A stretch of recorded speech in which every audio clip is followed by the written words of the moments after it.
Bon début de journée, les lève-tôt, 7h30 ce matin. J'espère que vous allez bien en ce beau samedi ensoleillé. Les filles, ce matin, on a décidé de se transformer en louveteaux pour une journée spéciale parce que on vous a concocté une émission spéciale pour célébrer la journée du scoutisme en ce 22 février. Maude, tu nous réserves même des surprises par rapport à ça. Réserver quelques surprises, soit des pires et des bonnes expériences de camping, mais je vous en parle plus tard. Et si vous êtes chanceux, vous pourriez même avoir l'occasion de revivre le tout la fin de semaine prochaine dans une yourte dans le parc La Gatineau. Alors, on vous réserve un beau concours que vous ne voulez pas manquer un peu plus tard. Mais avant tout, Stéphanie, pour ce qui est de l'actualité, on parle encore de ce fameux coronavirus. Effectivement, on se tient très à jour concernant ce virus qui en a inquiété plus d'un. Dans la région de l'Ontario, les autorités de santé publique se prononcent sur l'état actuel des 3 cas récemment répertoriés. Du côté des écoles ontariennes, une nouvelle grève est annoncée pour vendredi prochain, bien qu'une proposition pourrait changer la donne.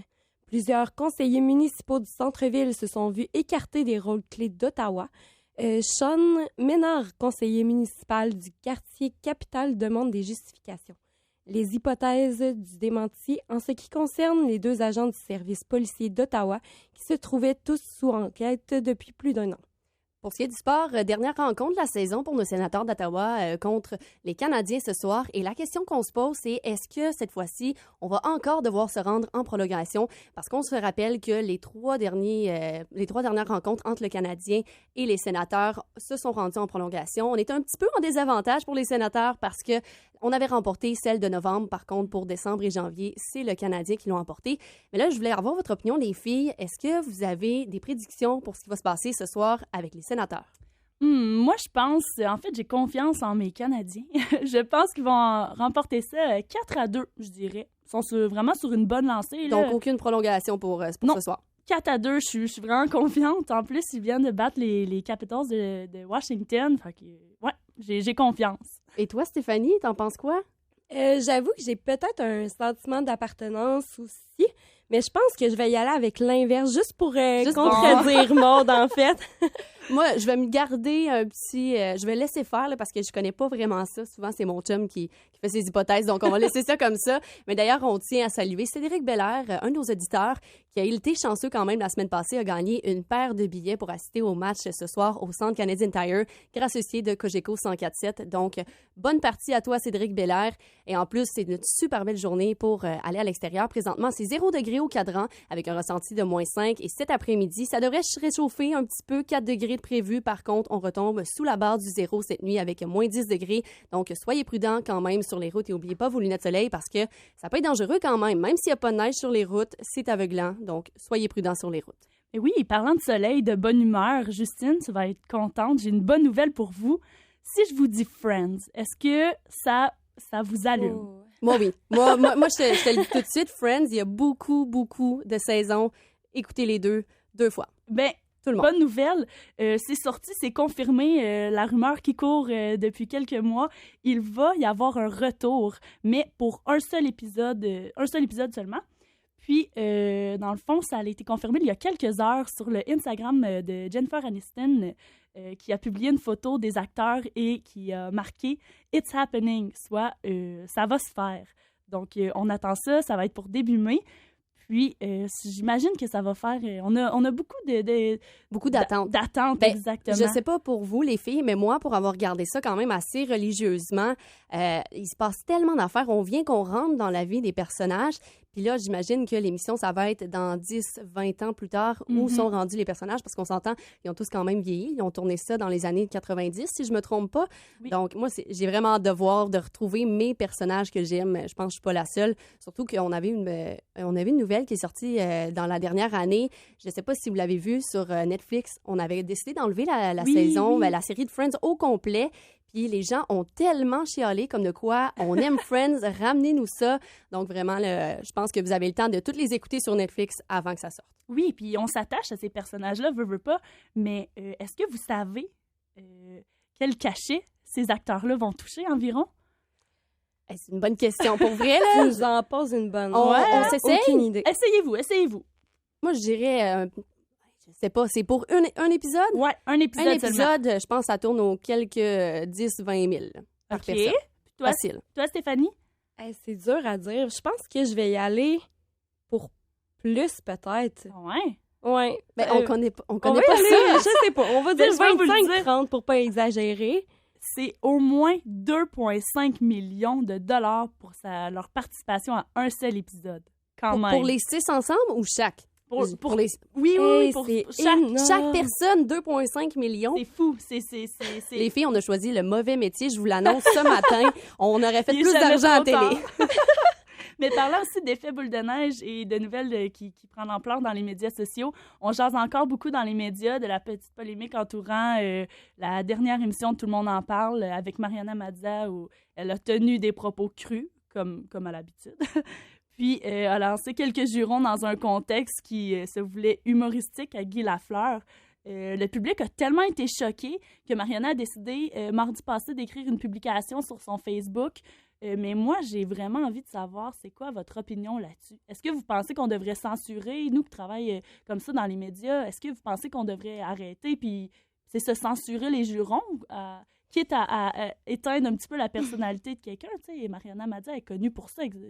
Je suis vraiment contre ça, moi, parce qu'on le sait que Mariana Mazza, tu l'invites sur ton plateau, tu le sais qu'elle va déplacer de l'air, c'est sa personnalité, puis je trouve ça plate qu'elle doit se rendre sur Facebook pour s'excuser d'être elle-même. C'est vraiment ça, là, en fait, là, qu'on remarque, c'est elle s'excuse d'être elle-même. Puis ça devrait pas être normal, mais je comprends en même temps qu'on est encore dans la mentalité que on peut pas sacrer, c'est tabou de voir ça à la télé, on veut bien paraître, c'est un spectacle carrément qu'on fait. Oui, puis dans sa publication, ce que je trouve le plus triste, en fait, c'est sa mère qui l'a appelée pour lui dire qu'elle était super fière d'elle, mais qu'elle a avoué qu'elle devait un peu...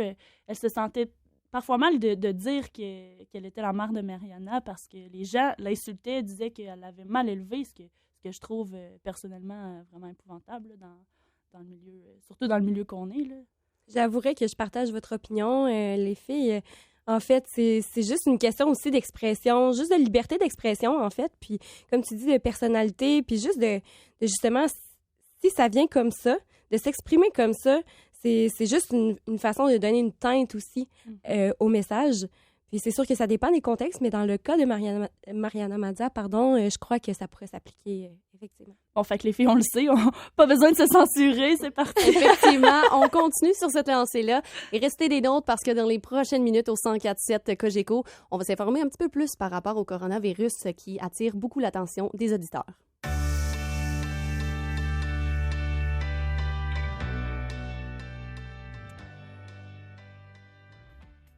Les autorités de santé publique ont déclaré hier que les 3 Ontariens qui avaient contracté le coronavirus sont maintenant guéris.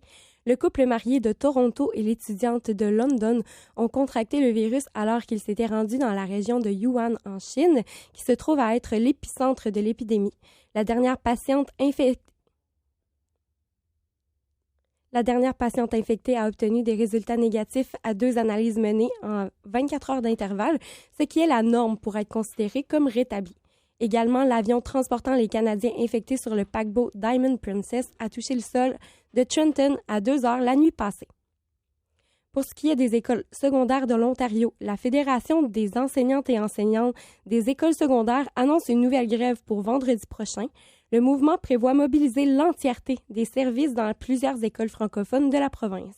Le président de la Fédération, Harvey Bischoff, a offert de reporter les moyens de pression à condition que le gouvernement accepte de revenir sur sa décision. Les conseillers municipaux du centre-ville d'Ottawa ont été écartés des comités de finances et du développement économique de la ville. Plusieurs postes de direction se sont vus attribuer le même sort alors que d'autres ont été laissés vacants. M. Sean Ménard, le conseiller municipal du quartier Capitale à Ottawa, a d'ailleurs demandé des explications au maire en ce qui concerne ce remaniement des comités. La question à laquelle le maire a répondu « Tout le monde ne peut pas être président ». L'unité des enquêtes spéciales blanchit les 2 policiers d'Ottawa en lien avec la mort de Greg Ritchie en janvier 2019. L'UES a déclaré hier n'avoir trouvé aucun motif raisonnable pour porter des accusations criminelles contre les 2 agents. On rappelle qu'ils avaient fait feu sur Craig Ritchie, un homme autochtone de 30 ans, alors qu'il avait une arme blanche en sa possession. Super bonne nouvelle pour ces 2 enquêteurs-là qui peuvent dormir sainement. 7h45 et on vous le rappelle, vous êtes toujours à l'écoute des louveteaux spéciales ce matin, des lève-tôt, parce que on a fait une journée pour le scoutisme. On vous fait une émission spéciale, donc on vous offre aussi la chance, en partenariat avec le Parc de la Gatineau, d'aller passer une fin de semaine complète dans une yourte. Donc, en plus, vous obtenez un laissez-passer pour aller essayer les activités hivernales, donc du ski de fond, la raquette et même du fat bike, chose que j'ai toujours voulu faire et je n'ai jamais fait. Je sais pas pour vous les filles, Non. mais je veux essayer ça une fois dans ma vie. Donc, vous avez peut-être la chance, si jamais vous êtes dans l'auto, vous pouvez participer en nous appelant au 819-510-1047 ou même textez-nous 98-98-5. On prend vos appels et on veut avoir votre pire expérience de camping parce qu'on va vous lire un petit peu plus tard au 104.7 Cogeco. Je rêve de pouvoir élever mes enfants en toute sécurité, de leur offrir ce qu'il y a de mieux, les accompagner dans leur apprentissage, les aider à s'accomplir en communauté. Je rêve d'un futur à mon image et il est à notre portée. Aux quatre coins de la capitale nationale, à travers plus de 25 communautés, choisissez votre espace de vie, Brigile, et cochez vous aussi la liste de vos rêves. Achat d'une propriété, location commerciale, condominium, Brigile, fier de bâtir une qualité de vie. Faites partie du mouvement brigile.com. On en a parlé un petit peu plus tôt, Stéphanie, du coronavirus. Et on a avec nous au bout du fil David Poitras, porte-parole de l'hôpital général d'Ottawa, pour nous en parler un petit peu plus, parce qu'on a eu quand même le premier cas du coronavirus de Wuhan à Ottawa. Donc, bonjour, Monsieur Poitras. Bonjour. Donc, par rapport au premier cas qu'on a vu du coronavirus, on a su ça très dernièrement. Là, ça serait arrivé récemment qu'on a confirmé le cas. C'est bien ça? Exactement. Bon, en fait, on a confirmé le premier cas de coronavirus il y a quelques instants à Ottawa. En fait, ça fait suite à la visite du patient là, à l'hôpital général d'Ottawa au courant de la journée d'hier. Et puis, on a fait une série d'analyses là, parce que le patient avait quelques symptômes s'apparentant à ce virus-là. Et puis, on est arrivé à la conclusion, qu'il s'agissait bel et bien du coronavirus. Donc, en fait, ce patient-là est en quarantaine là, depuis qu'il a fait son entrée à l'hôpital hier. Et puis, nous en sommes en ce moment à faire la chronologie des déplacements de patients-là au courant des derniers jours dans la région ottavienne, à savoir avec qui cette personne aurait pu être en contact et puis quel lieu public elle aurait pu visiter. Puis on le sait, on en parle beaucoup là, depuis une semaine. C'est quand même un mot que, dès qu'on l'entend, il y a quand même une certaine peur dans la société en général. Est-ce que vous pouvez nous confirmer que c'est quand même sécuritaire présentement parce que vous contrôlez la situation? Oui, tout est sécuritaire. En fait, nous, on a des protocoles qui sont bien établis pour recevoir ce genre de situation-là à l'hôpital. Moi, je tiens à rassurer les gens en même temps.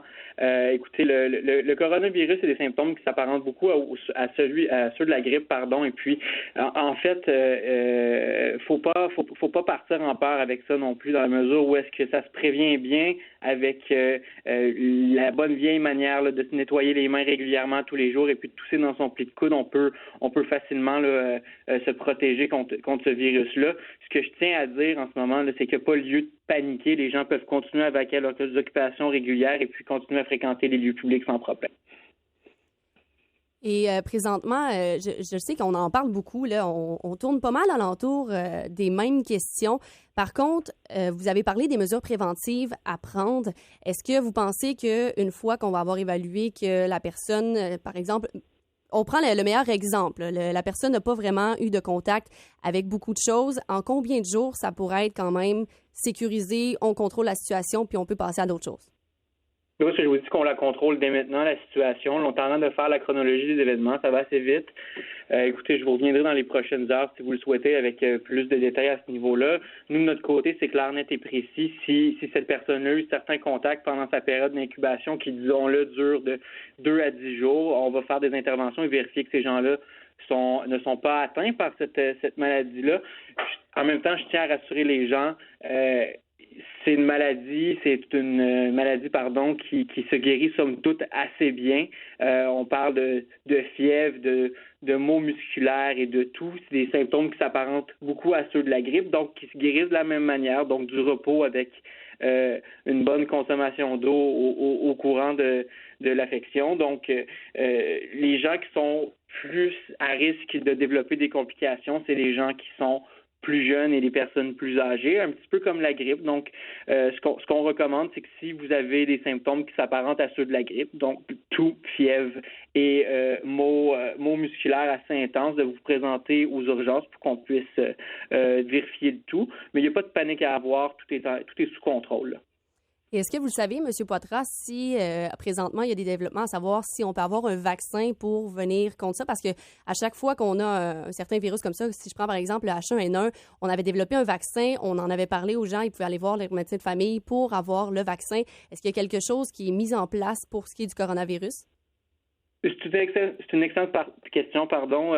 Moi, je suis porte-parole de l'hôpital d'Ottawa. Ce que je sais, qu'il y a des recherches qui se font actuellement dans le domaine. Pour le moment, il n'y a pas de vaccin, puis il n'y a pas de solution connue parfaite pour limiter, pour contrevenir, à la souche de ce virus-là. Comme vous le savez, il y a un virus pour la grippe aussi qui sort à chaque année. Nécessairement, ça couvre pas à 100% la population. Donc, on parle un petit peu de la même chose, là. C'est de prendre des précautions qui sont, somme toute, assez minimes, là. Donc, se laver les mains et puis éviter de se toucher le visage avec ses mains pour éviter d'avoir une infection de ce genre. Mais comme je vous dis, la situation est sous contrôle. La personne à l'hôpital est sous observation. Le personnel hospitalier s'occupe d'elle. Et puis, il n'y a pas d'inquiétude à avoir. Vous pouvez continuer avec vos occupations habituelles.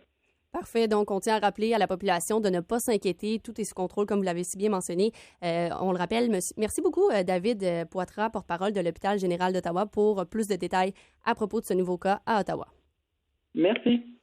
Et on le rappelle, pour les gens à la maison, vous pouvez vous informer sur le sujet. Il y a quand même une page web informative que le gouvernement a publiée. Donc, allez faire une petite recherche en ligne. On le rappelle, lavez-vous les mains, soyez prudents, juste évitez les contacts, comme quand on a une période de grippe. C'est juste bien important. Tousser dans notre coude, là, c'est toutes des règles de base.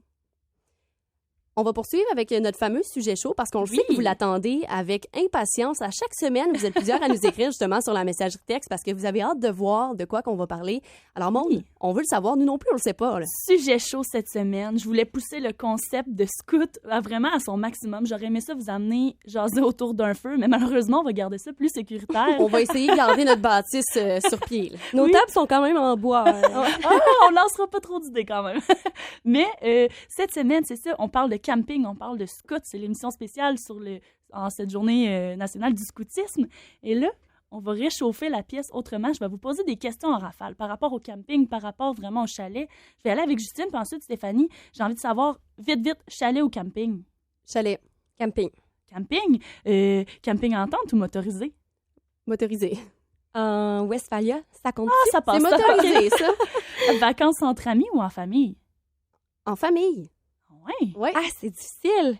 La famille aussi. C'est crève-cœur comme choix, là. C'est crève-cœur. OK, parfait. Vous avez des bonnes valeurs. Camping sauvage ou camping de luxe avec des jeux d'eau, des piscines? Sauvage. Sauvage.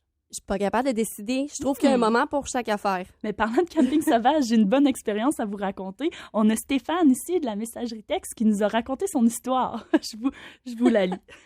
C'était dans les premières fois que je voyais une fille. On a décidé de partir en camping ensemble. On est allé faire du canot. Après seulement 45 minutes, quand nous étions en plein milieu de nulle part, elle commence à dire qu'elle ne se sent pas bien. Je lui propose de retourner au site, mais au même moment, elle perd connaissance dans le fond du canot. Hey, imagine! Après un bon 10-15 minutes, elle reprend conscience et me dit que ça lui arrive quand même souvent. J'étais traumatisée. Maintenant, on sort ensemble. Ça finit bien quand même, mais ça, c'était dans les premières fois, si je comprends que oui, quand même, là. C'est dans les premières chute de premières pression. dates, les premiers rendez-vous, là. Mais je pense que ça nous arrive à tout le monde d'avoir une expérience de camping qui fait en sorte qu'on a le goût d'être dans des chalets et des motorisés après. Moi, j'ai eu une expérience vraiment pas agréable. J'ai fait confiance à mon père, puis pourtant, j'irais quand même en camping en famille, je tiens à le rappeler. J'ai fait confiance à mon père qui me dit « Ce matelas-là, fit dans cette tente-là, inquiète-toi pas, ça va rentrer. » Je me suis rendue à Bécomo, l'autre bord du fleuve, à l'autre bout, puis je connais pas la ville. On s'installe, on gonfle le matelas. On s'est ramassé qu'on a passé la nuit à la Belle Étoile parce que je vous niaise pas, la tente arrêtait pas mal à la hauteur de mes épaules, puis le reste, c'était à l'extérieur de la tente. Mais t'étais avec des amis? J'étais avec mon copain. Ouh, quand même. Ben, ouais. C'est romantique quand même, non, la nuit à la Belle Étoile. C'est pas romantique quand tes genoux touchent au-dessus de la tente. Là. C'est pas romantique du tout, je te le confirme. On avait hâte de partir après. Là. Mais j'ai préparé des erreurs que vous devez absolument éviter en camping. Puis si vous voulez éviter de vivre une expérience comme Stéphane ou Justine, vous pouvez suivre ces conseils-là. Numéro 1, ne pas tester votre nouvel équipement, que ce soit pour du camping d'hiver ou en été. Ce n'est jamais une bonne idée. Numéro 2, gardez vos articles de toilette dans votre tente. Que ce soit dentifrice, savon, on oublie souvent que ça peut attirer les animaux. C'est vrai. Numéro 3, arriver avant que la nuit soit tombée. Je pense qu'on a toutes fait l'erreur de monter une tente quand il fait noir, puis on est là avec la lampe de poche. Nos Qu'est-ce que frontales. ça va où? C'est difficile en plus monter une tente. C'est pire qu'un meuble Ikea. Oui, puis aussi sous-estimer la météo. On s'entend, là, partir en canot quand le ciel commence à être plutôt sombre, là, puis se ramasser au milieu du lac, c'est toujours une mauvaise idée. C'est un peu moins drôle. Puis, numéro 5, la plus importante, ne jamais oublier une trousse de réparation, surtout si vous n'avez pas respecté la règle numéro 1 de ne jamais tester votre équipement pour la première fois. Ça peut toujours être vraiment pratique. Donc, les règles sont toutes interdépendantes, Ouais, voilà. en fait. Ben, moi, j'ai la solution à toutes ces règles-là. Allez-y en Westphalia, allez-y en campeur, tout inclus. Puis on vous le rappelle, là, Participer au concours pour éviter ça. Vous pouvez éviter ça, c'est très simple. Vous nous dites votre pire expérience de camping. Montrez-nous que vous avez vécu le pire puis que vous méritez de gagner cette fin de semaine-là dans une yourte. On vous le rappelle, c'est en partenariat avec le parc de la Gatineau et vous avez même les activités hivernales parce que du camping hivernal, c'est différent aussi. C'est pas la même genre de préparation. Non. Donc, oubliez pas, là, on vous le mentionne. Allez-y, écrivez-nous sur la messagerie 98 98 5 ou même appelez-nous en studio au 819-510-1047. Et nous, dans quelques instants, on revient avec un bon reportage que vous risquez d'aimer vraiment beaucoup. Est-ce que j'ai des hétérosexuels ce soir?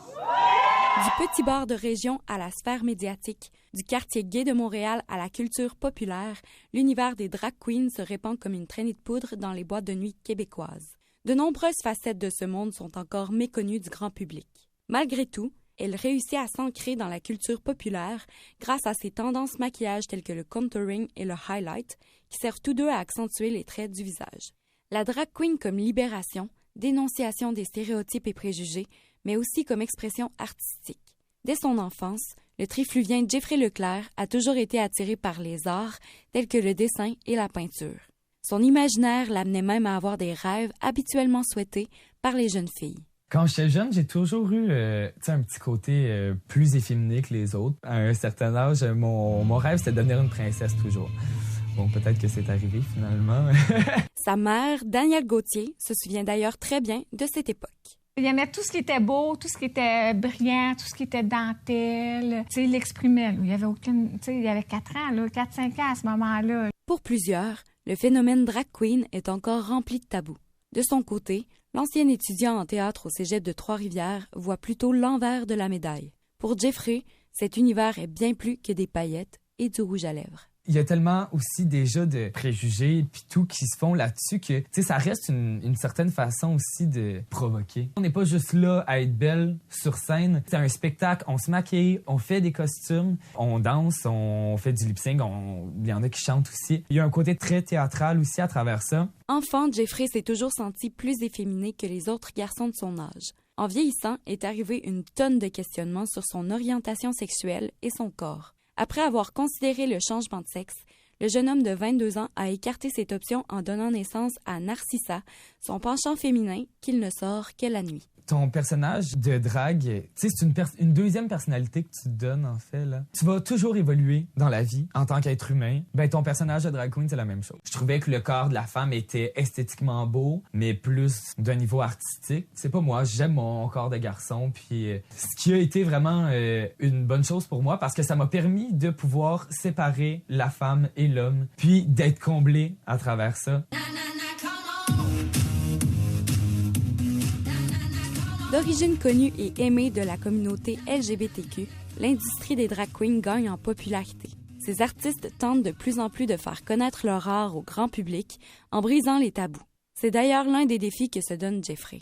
De l'avis de son mentor, Lady Boom Boom, le jeune homme peut être fier du travail accompli. La chose qui m'a le plus fière de Jeffrey, c'est qu'il a réussi à implanter des shows qui reviennent à tous les mois à l'embuscade, puis d'amener ça dans les milieux, justement hors milieu gay, puis tout. C'est vraiment la plus belle validation qu'on peut avoir sur notre art, puisqu'on rend ça accessible à n'importe qui, parce que tout le monde a envie d'avoir du fun à la fin d'une soirée. De plus en plus, Jeffrey remarque la présence de gens de tous les horizons dans la foule. Mon premier spectacle que moi j'ai organisé au bar L'Embuscade, c'était incomparable. Là. Il y a des gars super hétéros qui sont venus puis qui ont trippé. Là. En ce moment, à Trois-Rivières, on est en train de changer la vision des choses, mais il reste encore beaucoup de travail à faire. L'énergie que Jeffrey déploie chaque soir sur scène est la même qu'il transpose dans son mandat de faire voyager son art au-delà des barrières pour le plaisir de tous. Alors oui, effectivement, pour le plaisir de tous, comme vous avez pu voir, j'ai pu faire la rencontre de quelqu'un de vraiment spécial. Je me suis déplacée à Trois-Rivières, en fait. Puis j'ai rencontré, en fait, comme 2 personnes, on dirait. Tu sais, j'ai rencontré Jeffrey, puis j'ai fait la connaissance en même temps de Narcissa, comme je disais plus tôt dans le reportage, en fait, son penchant féminin, qu'il sort la nuit. Alors, les filles, je voulais savoir, qu'est-ce que vous en avez pensé? Parce que Jeffrey, en fait, c'est vraiment quelqu'un... il n'a pas la même vision, là... qu'on pourrait penser, en fait, là, de la drag queen. Ben oui. Il y a vraiment une vision qui est artistique, puis c'est ce que j'ai aimé. Il voit ça comme une passion, vraiment, puis j'aime qu'il a pu détacher, vraiment garder Jeffrey lui-même, parce qu'on voit à un moment donné qu'il parle de, bon, OK, j'avais pensé une transition, puis après ça, je me suis dit, non, j'aime ça avoir le côté gars, le côté fille. Puis ce qui est le fun aussi, ce que j'ai adoré du reportage, c'est qu'il mentionne qu'il n'a pas vécu d'intimidation, oui. Mais à quel point c'est rare dans ces cas-là. C'est vrai, puis tu sais, c'est vraiment un cas. Tu sais, en fait, il y a des gens là qui sont, tu sais, je veux dire, monsieur, madame, tout le monde, qui ont déjà vécu comme de l'intimidation, justement, aux écoles primaires, secondaires. Puis Jeffrey, qui est vraiment comme un personnage en soi, puis c'est vraiment comme, tu sais, qui a toujours essayé de s'assumer là-dedans, justement. Le fait qu'il n'a jamais vécu d'intimidation, c'est peut-être dû aussi, justement, au fait qu'il s'assumait.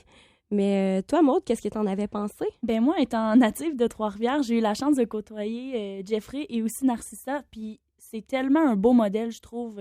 Tu sais, comme un peu, Stéphanie, tu le disais dans ton reportage, c'est de plus en plus populaire, puis les gens sont de plus en plus ouverts à ce monde-là, qui est un milieu et un monde tellement artistique qui demande beaucoup de talent, que ce soit dans la conception de costumes, le maquillage. Du temps. Vraiment, et beaucoup de courage aussi. Oui, vraiment, parce qu'il faut s'assumer, là, tu sais, mais Jeffrey, ben en fait, Narcissa, je trouve tellement que, comme j'ai dit, c'est un beau modèle, puis ça m'en a inspiré, puis il est quand même rendu assez connu là, dans le monde de drag queen. Oui, tout à fait. Puis moi, ce que j'aime, c'est qu'on est rendu qu'on enlève les tabous avec le drag. J'ai même à Gatineau, il y avait eu un événement que c'était heure de compte spécial, activité avec une drag queen. Fait que c'est vraiment pour des jeunes de 3 à 8 ans. Fait qu'on on explique aux gens, aux enfants qui sont très jeunes, pour qu'ils comprennent c'est quoi. Parce que souvent, il va y avoir des parents, par exemple, qui vont être un petit peu plus fermés d'idées. Ils vont pas vouloir dire à leur enfant c'est quoi. Ils vont dire laisse faire ça. Puis là, tu arrives à 12-13 ans, tu commences à comprendre un petit peu c'est quoi. Fait que d'avoir vraiment des activités comme ça, je trouve ça formidable. C'est parfait. Puis de voir d'avoir un témoignage aussi de la mère de Jeffrey qui explique son point de vue, je trouve que ça peut vraiment inciter les parents peut-être à avoir à s'ouvrir vraiment, être plus ouvert d'esprit, en fait. Parce qu'on voit que sa mère, justement, depuis qu'il est enfant, elle a vraiment accepté cette facette de son garçon. Puis ça, c'est assez rare aussi avec les stéréotypes. Juste, en fait, on a juste l'habitude, d'attitrer à son enfant. Puis c'est pas sans vouloir mal faire, en fait. Mais tu sais, juste le fait que lui était attiré par les paillettes et tout ça.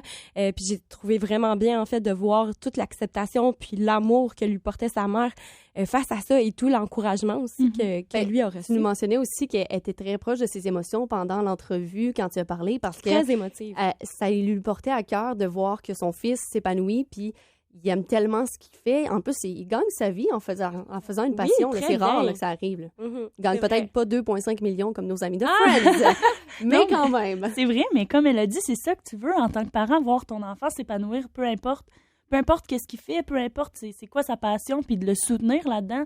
Je trouve vraiment que c'est ça qui est vraiment beau, en fait. Petite question en terminant, les filles, vous, le temps d'une soirée, est-ce que vous essayerez ça? De faire une drag queen? Le maquillage, je vous dis vraiment toute la chorégraphie, le maquillage, perruque, tant qu'à le faire, on le fait au complet. Ben, vous connaissez ma passion pour le maquillage. Oui, c'est vrai. Oui, moi, je pense que je serais game, mais il y a plusieurs... t'as des drag kings, t'as des bio queens, c'est vraiment un monde, là. C'est rendu plus répandu, là, en fait. Là, ça s'est développé. Mais moi, je serais... Ouais, je le ferais une fois, juste pour voir c'est quoi, puis me sentir dans la peau de Narcissa, puis comprendre un petit peu Jeffrey dans ses talons hauts. On peut dire comme Être ça. la star pour une soirée. Oui, c'est ça rare, pourrait être mais un bon oui. titre, ça. J'aime ça, les Hey, louveteaux.